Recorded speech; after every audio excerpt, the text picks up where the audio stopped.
I came here for the oldest reason in the world. I met an American man in a journalism conference. And I was living in Finland and he was living in the United States, and we dated for 2 years long distance and tried to figure out what to do.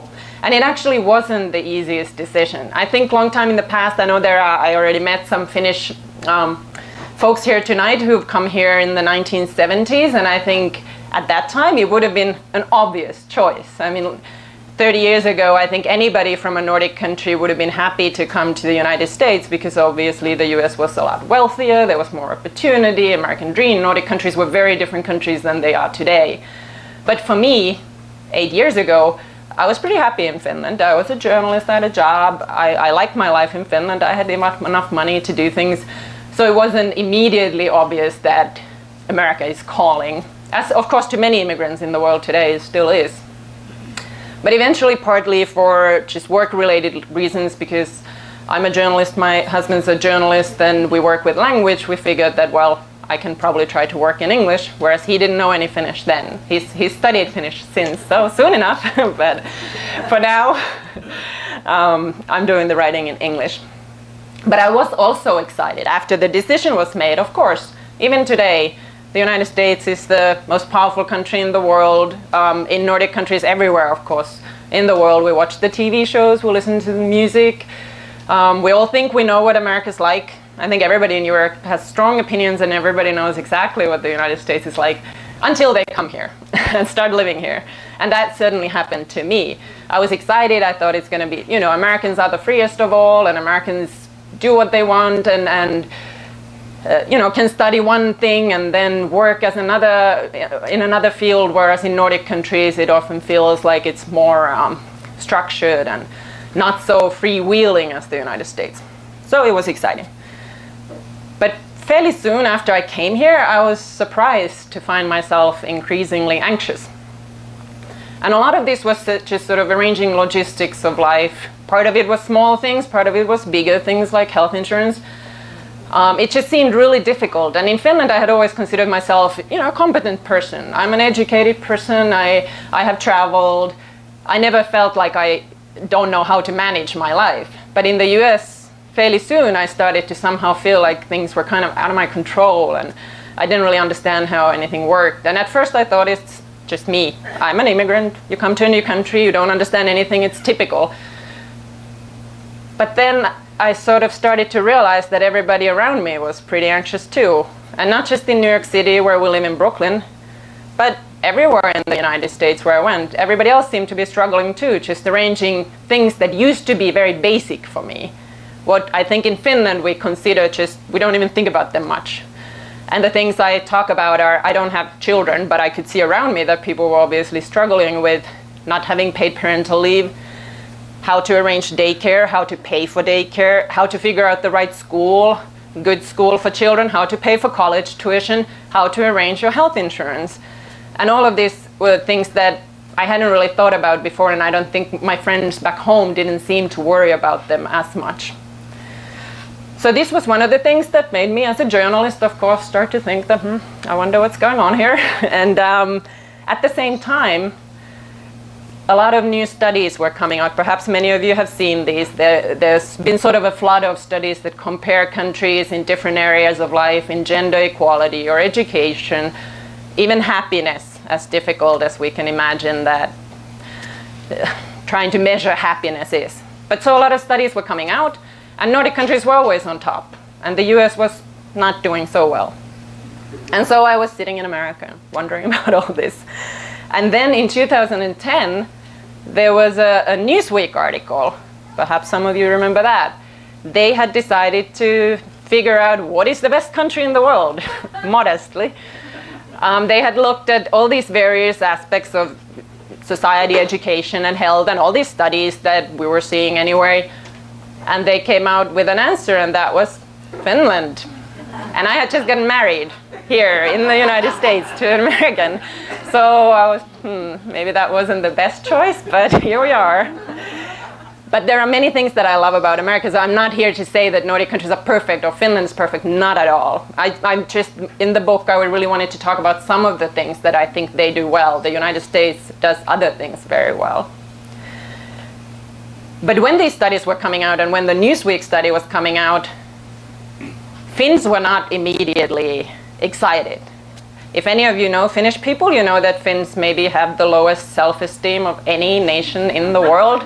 I'm pretty sure of this. I don't have a study to show that, but I think that's true. And so when these studies come out, most people in Finland were like, yeah, right, no, Finland's terrible. Not true. And in fact, when the Newsweek study came out, there actually was a tabloid in Finland that repeated the study and concluded that it was mistaken. Switzerland's the best country in the world. Finland was only second. But, and I think they actually demanded correction, but I don't think Newsweek ever did that. So I'm correcting this here now. I'm sorry for Switzerland that they didn't get the honor that they deserved. But of course now we have, for example, Bernie Sanders, somewhat Hillary Clinton as well, who are talking about very similar things than what Nordic countries are doing. So there's more interest here, and so that basically all of this led me to want to write the book and think that maybe I have something to say about this that might be also of interest to Americans. Because understandably, of course, Americans also have doubts. And it's totally understandable. When all these studies are coming out, many people think that, well, that's all great for Nordic countries, but the US is big, Nordic countries are small. The US is diverse, Nordic countries are homogeneous. Americans love freedom, Nordics love security. Maybe there is nothing for Americans to see here, but I actually disagree on that, and that's why I wrote the book. And so the one thing that I'm not so enthusiastic about Bernie Sanders is that he talks about socialism. And I'm going to talk a little bit more about why I'm not so excited about it. But this is partly what I wanted to do when I wanted to write the book. I wanted to write a book that would be easily approachable. I interviewed a lot of families in the US and in Nordic countries, mainly in Sweden, Finland, and Denmark.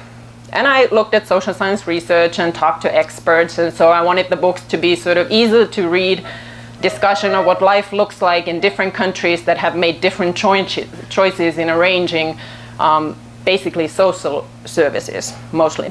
But the main point that I really wanted to make, because I ran into this over and over again in the United States, was that Nordic countries are free market, capitalist countries that engage in free trade, where people can get rich, but what they've just simply decided to do is use government to create some smart social policies that actually support entrepreneurs and companies and individuals.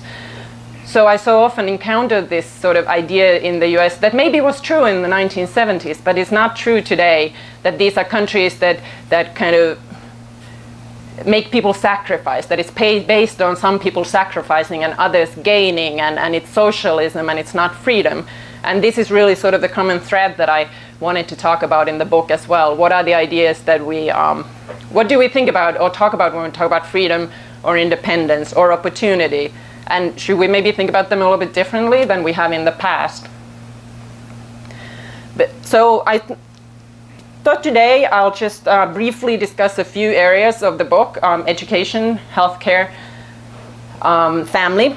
And there's other chapters in the book that talk about business and government and happiness and pessimism versus optimism, various things. But I'm going to talk briefly about a few of the ideas, and then later we can have a discussion. But before I get into all that, I just want to briefly address the things that I'm sure many of you are also thinking about. About, for example, America's size. And it's true, of course, that the US is big. But my take on it is partly that a lot of the things I'm talking about and that Nordic countries have done well are in the US handled by the states or the cities, or they can be handled by the states and cities.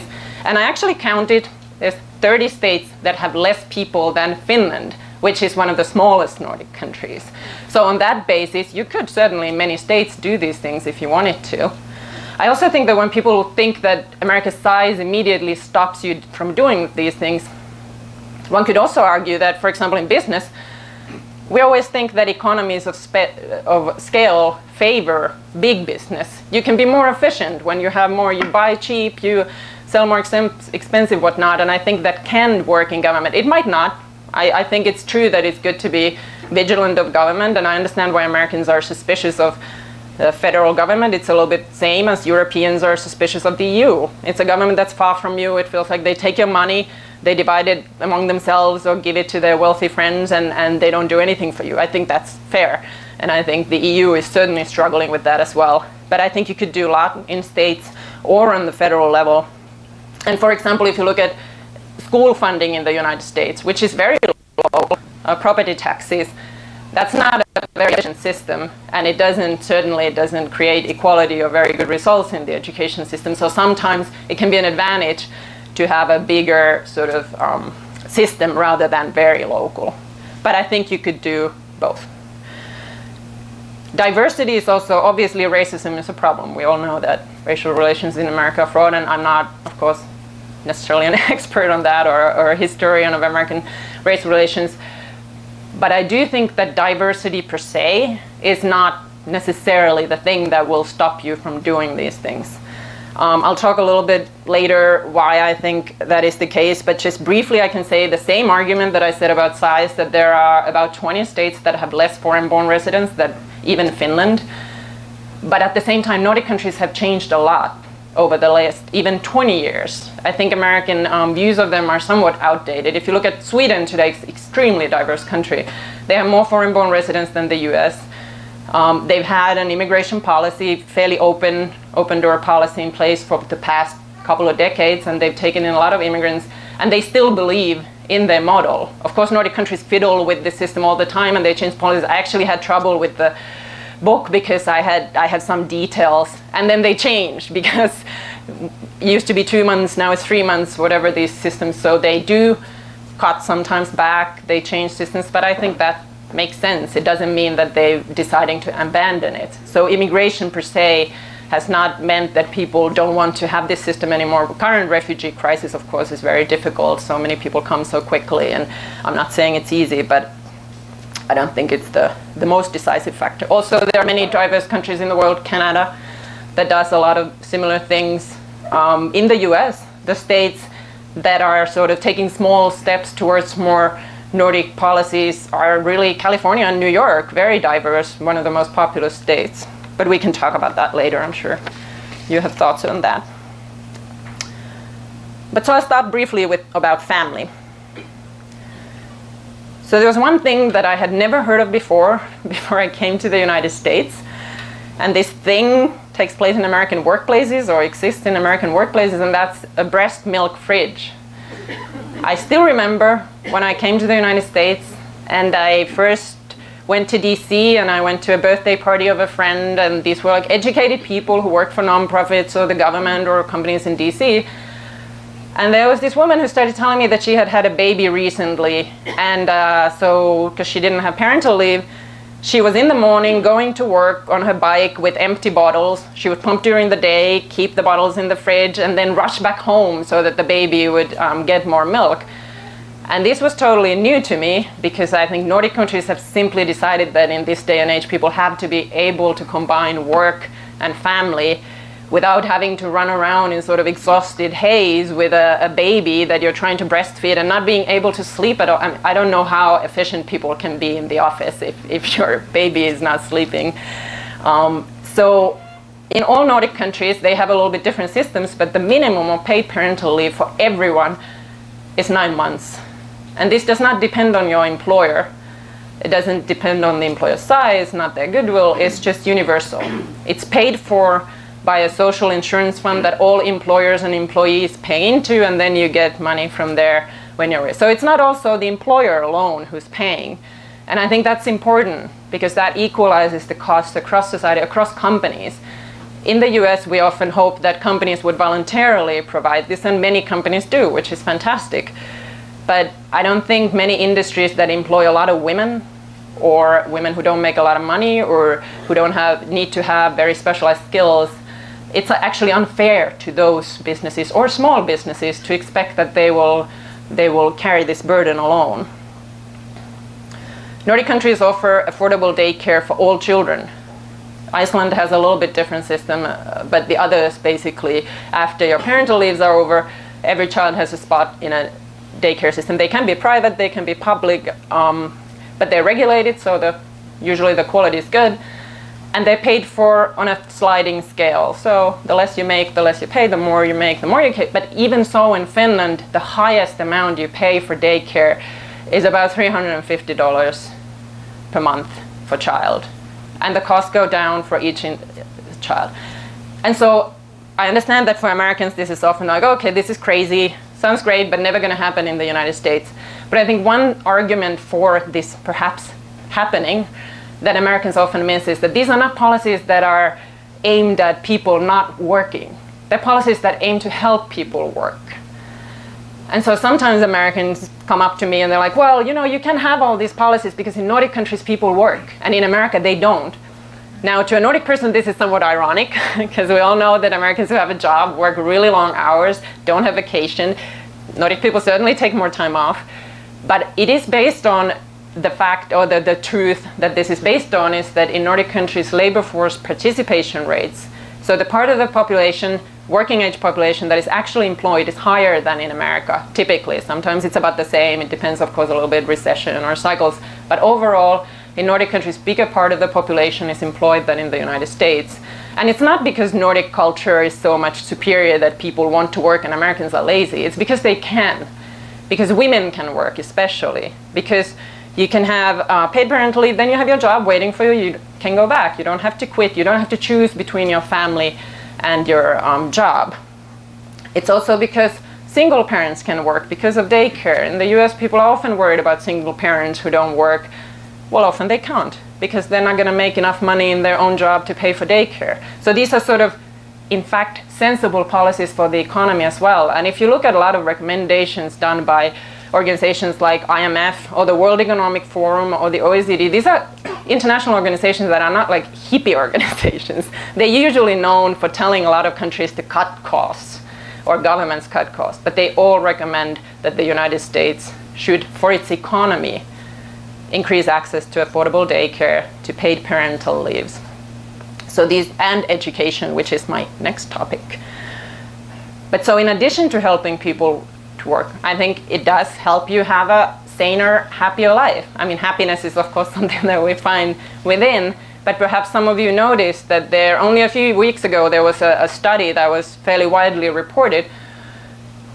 So social scientists have, I guess, for a fairly long time noticed that there's this, what they call the happiness gap between Americans and people in other countries.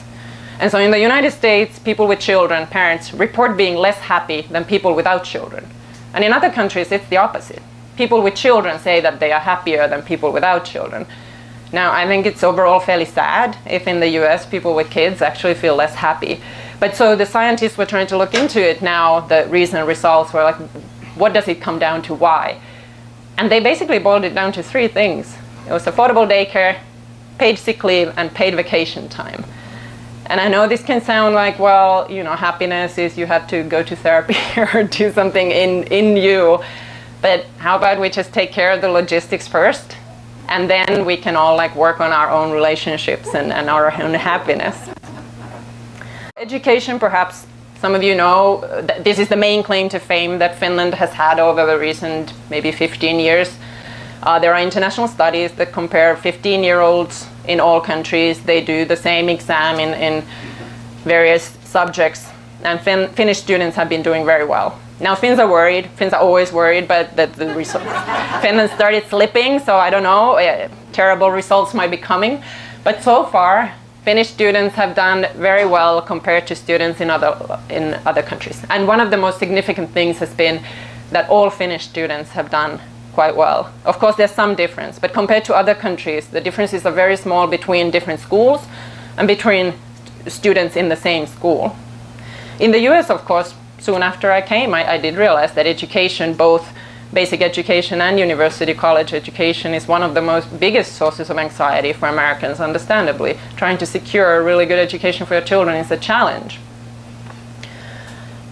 And so I talk about education at length in the book, but the basic thing I wanted to tell you today was that, so I was trying to figure out what are the differences, and it turns out what I discovered was that when America now has been trying to change its education system, it has done exactly the opposite of what Finland has done in the past. So the US has tried to increase competition, more choice, private schools, charter schools, thinking the competition will bring quality, more control, standardized testing that is aimed at testing teachers really and not students. In Finland, basically the approach was completely different. Finns started reforming the education system in the 1970s, and actually Finland at the time was in some ways in a similar position that the US is today, just because already back then Finland was very poor, so it wasn't a country that had a lot of money to throw around. But it had a very unequal education system. It had sort of different tracks that students could go into, and you had to pay to get into the sort of more academic track, and not all children could. Finns debated this for a couple of decades, what to do. Debate was actually in many ways similar to what the United States is, what I hear around me here now. But in the end, Finns decided that we just have to focus on public education, and quite simply, a good education for every child. That was the Finnish goal. It wasn't that, oh, we want to be the best in the world. It was just every child in Finland should have a good education, because that's all we've got. We don't have oil or gold or really anything. There's a lot of wood, forests, and lakes in Finland. It'll get you only so far. So what Finns did was basically teacher education was the focus. All teachers have to have a good education. It's fairly regulated, and every teacher basically has to have a master's degree. Public schools, there are hardly any private schools in Finland. There's some independent schools, but they can't charge tuition, so they're a little bit maybe like charter schools, but they're very limited in number compared to the United States. There's plenty of recess. There's hot lunch for every child, so the schools are taught that they need to meet children's all needs. And these might sound like very simple things and not very ambitious, but what they show is that you can really achieve excellence and great results by focusing on equality, focusing on good teacher education, focusing on every child doing well. Education and competition is something I talk about in the book more too. Americans, of course, often have really strong faith in competition being the way in all areas of life. But I think there's just a fundamental difference in social services, in services that are so complicated and so vital to your future as education and healthcare, that it just doesn't produce the results that people want. And again, it's really an area where the stress levels of Americans trying to secure all this are completely alien to Finns. I mean, Finns compare schools to somewhat, sure, but it's nothing like in the United States. So I think it would be good for opportunity, good for all children, but it would be good for parents, even wealthy parents, if you didn't have to spend so much time trying to make sure that the school is a good one. If there was more general consensus that all schools have to be good. Healthcare obviously is incredibly complicated. All countries struggle. Finland's by no means perfect healthcare system. They're trying to reform it somewhat and all that. It's getting more expensive everywhere. All countries struggle with budgets and care. But the United States is really the only country, only wealthy country that arranges healthcare through employers as a privatized system. Other countries have employer-based systems too somewhat, but they're not for profit. There's more government involvement. They're all universal public systems. There's all kinds of solutions. I talk about some of them in the book, what different countries do. What Nordic countries do is provide healthcare the same way as Americans provide police or fire departments, so taxpayer-funded service. Some doctors are private. There's also private insurance. There is choice. This is, of course, often in the US, the argument that you want to be able to choose your doctor. I talk about this in the book. But overall, the idea is that these are services that are available to everyone, and they are paid for through taxes, which also means that there's all kinds of taxes, of course, but partly paid through income taxes, which means that everybody pays according to ability, which is different from the US. But the main point I wanted to just sort of briefly mention today is that I just really don't think that in this day and age, the 21st century, in this globalized world, gig economy, it doesn't make any sense to arrange health insurance through employment. People are entrepreneurs, they change jobs so often, it just creates a lot of bureaucracy, a lot of problems in actually delivering care that are completely unnecessary, but it also it's a burden for employers. I think a lot of American employers would be more than happy to have the government provide this service. It actually, for a Nordic person, seems very weirdly socialist to think that employers have to provide something that is so different from their real job, which is to just make money, or companies. And so that sort of brings me to the main theme, like I mentioned earlier, that I really wanted to talk about: what is freedom and what kinds of solutions can bring us freedom. And there's of course many ways of thinking of freedom, and people have different ideas what freedom is. But so one of the main themes I wanted to talk about in the book was something that I noticed soon after I came here. Like I said, we often think that Americans are the freest of all, and I had seen all those movies where people pack their U-Haul truck and move across the country, and you become someone else, you can become whoever you want to be. And when I'm now an American citizen, I was surprised that it is true that on the citizen form you can change your name at the same time still today, because you can become whoever you want to be. So it was surprising to me to see, when I started looking around me, that it seemed that actually Americans were really dependent on their families in many ways that I think people in Nordic countries are not. And we all love a family. It's not that Nordics don't love their families. Their fate and future and their circumstances are just less dependent on what kind of family they were born in. And in the US, I saw this, of course, with children and parents. Children's fate in the United States. It used to be the great strength of America that even poor children could rise up, and that was the American dream and opportunity. And today, less and less. Studies show that if you look at opportunity, I discussed some of the studies in the book.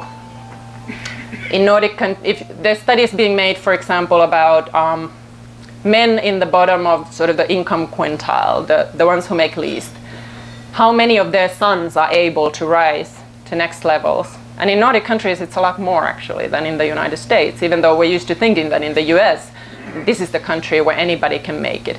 And this has changed, of course, a lot. Over the past 30 years, I think Nordic countries have improved, the United States less so.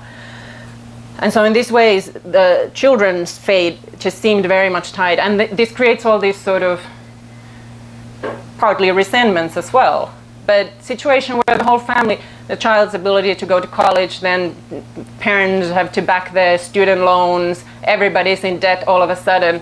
And if we want to support families and happy relationships, I mean, these kinds of dependencies and these kinds of sort of commingling of finances for basic services, for providing basic services, would be best done away with. And this would allow people to actually engage in family life in a sort of more independent manner. And so this, I was thinking about this, and this goes for women and men too, I think, because there are no paid parental leaves. Often if one of you wants to stay home, then the other one has to bring in all the income, and the other one becomes dependent. And health insurance, the fact that a whole family is often on one person's health insurance that is based on that person's employer, all these sort of chains of things that really imprison you in many ways come to play, which Nordic people don't have to worry about because it's for everyone and it's provided as a universal social service. So when I was thinking about this, I was kind of like, yeah, this is what it looks like to me, I wonder. And I came across this Swedish academic called Lars Tregård, whom I interviewed and who's in the book. He had lived in the US for 30 years and now he's moved back to Sweden, but he and a colleague in Sweden had written a book that is so far only available in Swedish, where they talked about exactly this, and they called it the Swedish theory of love. And when I read it, I was like, oh, exactly what I was thinking of, so I call it the Nordic theory of love. I just stole it. But I do interview him in the book. So what they were saying really corresponded with what I had been thinking, but not really put into words. And so their idea was that, in fact, in the Nordic countries, the whole system that has been built, that we always often think, even in Nordic countries, that it's collectivist, it's based on everybody loving each other and being one big family. It's not so. It's actually built to support everybody's independence. And so the Swedish theory of love, as they put it, and as I would say the Nordic theory of love, is that authentic, real love and friendship is only possible between people who are independent and equal. And so, of course, people who love each other are in many ways dependent on each other, but they don't have to be for healthcare or for education or for parental leave. And so what the Nordic countries actually do is, in many ways, they support this independence. And the results, if you look at any studies of children's well-being or families, they actually do better than the United States. I mean, children are on many metrics healthier, happier, and so on. So I guess the point here is that these sort of smart policies can support economy, they can support independence, they can support freedom. They're not always something that takes away from you. Certainly government can take away from you, we all know that. But it is possible to do it in a way. And I think part of when I follow American debates and discussion, I think that is often missing. And I understand that people are very opposed and think of, oh, socialism, the Soviet Union. Obviously, nobody wants that. But that's not really at all what life in the Nordic countries today is like. And so I guess the final point that I often make is that Nordic people support these policies out of self-interest, not out of sacrifice. And that comes to the diversity question as well. I think if people, the American idea often is that, okay, so this is based on some people wanting to be good people and taking from their own and giving it to others. But that's not what it's based on. It's based on, especially middle class, which of course in Nordic countries, so is a sort of a bigger swath of population in a sense, because in America you have poor and upper middle, all these income inequalities more, even though more so in Nordic countries too. But people pay for services that they get, which also comes to the tax question. Taxes have gone down a lot in the Nordic countries since the 1970s. In fact, now somebody with average income in a Nordic countries pays income taxes about the same as in many cities in the United States. I myself had to file taxes for 3 years when I moved here in Finland and in New York City, and I paid more in New York City as a self-employed individual who doesn't make huge amounts of money. But there's self-employment tax here, there's federal, state, city taxes, property taxes are higher in the United States than in Finland at least, and overall in Nordic countries. So the tax burden for somebody who makes sort of ordinary amounts of money, of course, I'm sure if you live in Texas or Wyoming somewhere, you might pay much less. But it's pretty similar, and you just get a lot more in return. Even as an entrepreneur, self-employed person in Finland, I would have paid sort of similar than the US has a self-employment tax. In Finland, it's arranged a little bit differently. It's a mandatory payment to an entrepreneur's insurance fund. You have to pay it, even though it's not exactly called a tax. But it gives you paid parental leave. It gives you paid sick days. Already healthcare is included in my taxes. So all these things in the US, really, you pay so much more for many of these services on top of your taxes. So even if you pay, often I think that the discussion on taxes, you really have to discuss what are you paying for, what are you getting, and what are your other costs. Of course, you can argue that, well, you just don't want to give the money to the government, you want to choose where you put it yourself. Well, here we come to the question that Americans often end up paying more. In healthcare, the US as a country pays more than any other country in the world, by wide margin. So it's not necessarily the most efficient system. You could also say that, well, maybe quality in healthcare is then better. But I look at a lot of studies and talk to people, and I have sort of interviewed people who have cancer in Nordic countries or MS disease in Nordic countries and in America. And of course, the US has some of the best hospitals, some of the most, if you have Ebola, you want to be in the United States. But if you have more basic disease, the results are very similar in Nordic countries and in the United States. Sometimes they're even better in the Nordic countries when we talk about, for example, cancer survival rates after diagnosis and so on. And so part of the cost, I think, of the American way of everybody paying for what they use and arranging it for themselves is also the time and the effort and the stress that it takes for everyone to arrange these services for themselves. And time is money too. Stress is certainly related to happiness. So if you can, I know that it's a challenge, I'm not saying that it's easy, but the idea in Nordic countries is that these are just sort of basics that are arranged, they're regulated, they're good quality, individual people don't have to spend so much time thinking about them. And then people go and start their business or do other things. And that's just in this day and age, especially the way the world is changing, is just smart, and it's what a lot of economists, a lot of organizations also recommend. And on top of that, I think with my book, I also just wanted to talk about what it means for your individual life, everyday life, when you have children and you have a baby and you start arranging things, how different it can be and how different it is in the Nordic countries. So just in closing, people often say that, well, okay, that's all great, but still it's never going to happen here. It might not. Americans will decide what they want to do. I'm not the arbiter of that. Of course, I vote now.